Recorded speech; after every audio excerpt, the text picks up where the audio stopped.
Brasil, Coração do Mundo, Pátria do Evangelho, Humberto de Campos, capítulo 20, Dom Pedro II. Definitivamente proclamada a independência do Brasil, Ismael leva ao Divino Mestre o relato de todas as conquistas verificadas, solicitando o amparo do seu coração compassivo e misericordioso para a organização política e social da Pátria do Evangelho. Corriam os primeiros meses de 1824 e a emancipação do país estava mais ou menos consolidada perante a metrópole portuguesa. As últimas tropas reacionárias já haviam se recolhido a Lisboa sob a pressão da esquadra brasileira nas águas baianas.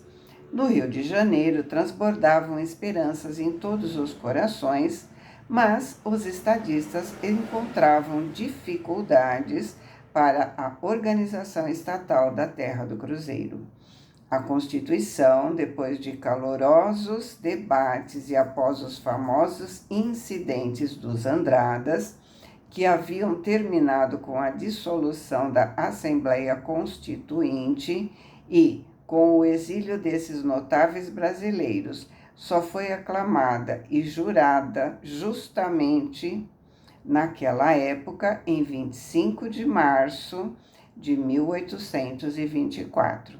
Nesse dia, terminava a mais difícil de todas as etapas da independência e o coração inquieto do primeiro imperador podia se gabar de haver refletido muitas vezes, naqueles dias turbulentos, os ditames dos emissários invisíveis que revestiram as suas energias de novas claridades para o formal desempenho de sua tarefa nos primeiros anos de liberdade da pátria.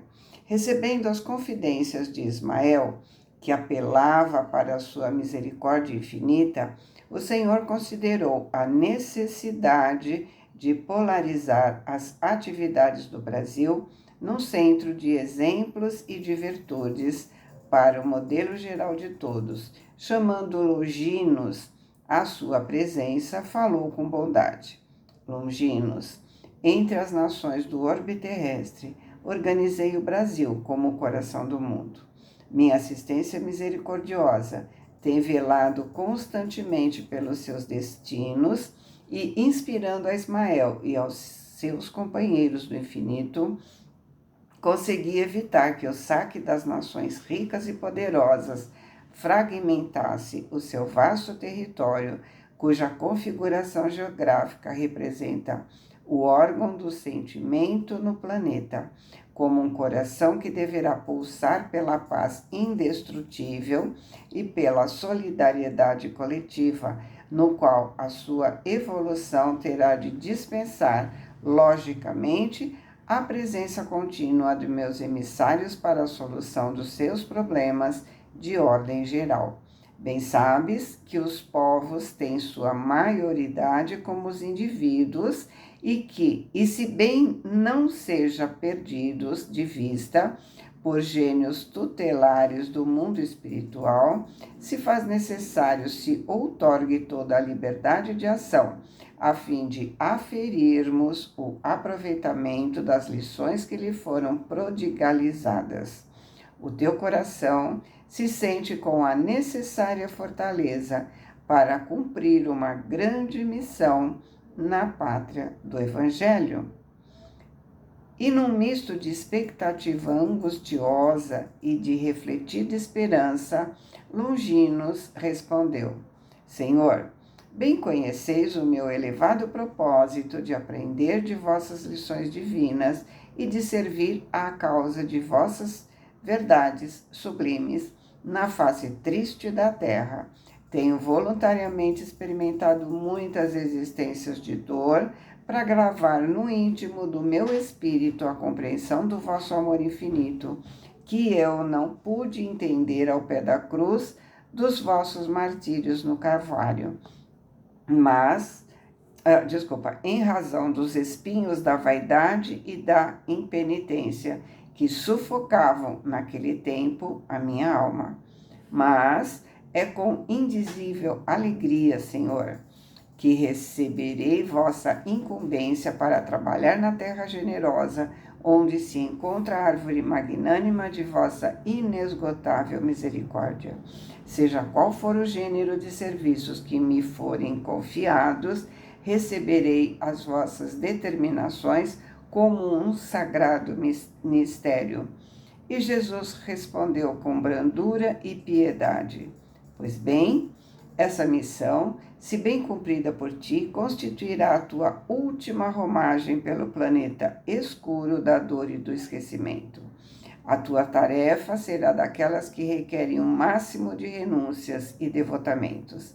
Serás imperador do Brasil, até que ele atinja a sua perfeita maioridade como nação. Concentrarás o poder e a autoridade para beneficiar a todos os seus filhos. Não é preciso encarecer aos teus olhos a delicadeza e sublimidade desse mandato, porque os reis terrestres, se bem compenetrados das suas elevadas obrigações diante das leis divinas, sentiriam nas suas coroas efêmeras um peso maior que o das algemas dos forçados. A autoridade, como a riqueza, é um patrimônio terrível para os espíritos inconscientes dos seus grandes deveres. Dos teus esforços será exigido mais de meio século de lutas e dedicações permanentes.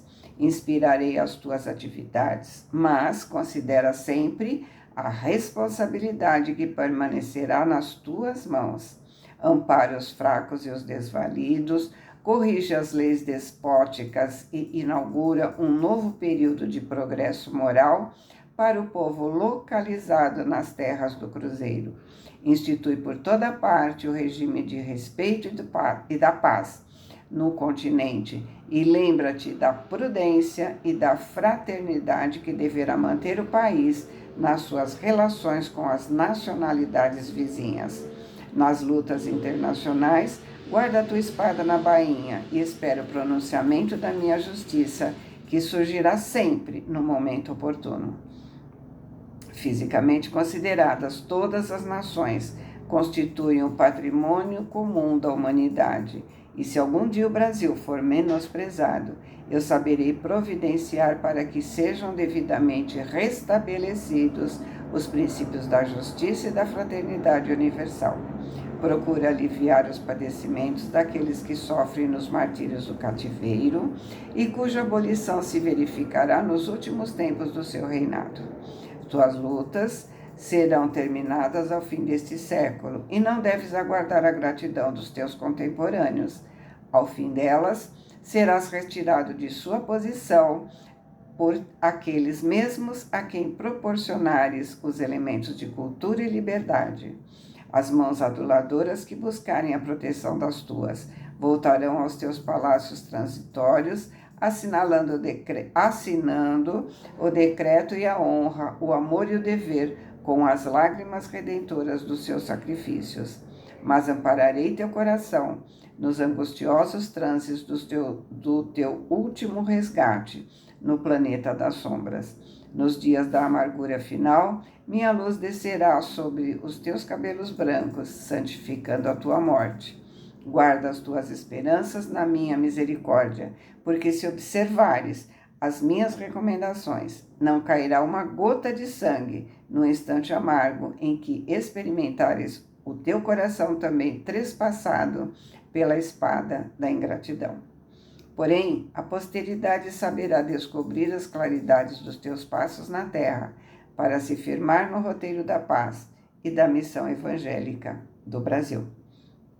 Longinos recebeu com humildade a designação de Jesus, implorando o socorro das suas inspirações divinas para a grande tarefa do trono. Ele nasceria no ramo enfermo da família dos Braganças, mas todas as enfermidades têm na alma suas raízes profundas. Se muitas vezes parece permanecer a herança psicológica, é que o Sagrado Instituto da Família, dentro da lei das afinidades, frequentemente se perpetua no infinito do tempo. Os antepassados e seus descendentes, espiritualmente considerados, São, às vezes, as mesmas figuras sob vários nomes na árvore genealógica, obedecendo aos sábios dispositivos das leis da reencarnação. Foi assim que Longinos preparou a sua volta à Terra depois de outras existências tecidas de abnegações edificantes em favor da humanidade. E no dia 2 de dezembro de 1825, no Rio de Janeiro, nascia de Dona Leopoldina, a virtuosa esposa de D. Pedro, aquele que seria no Brasil o grande imperador, e que, na expressão dos seus próprios adversários, seria o maior de todos os republicanos da sua pátria. E assim, Humberto termina o capítulo. Boa semana, fiquem com Deus, amo vocês.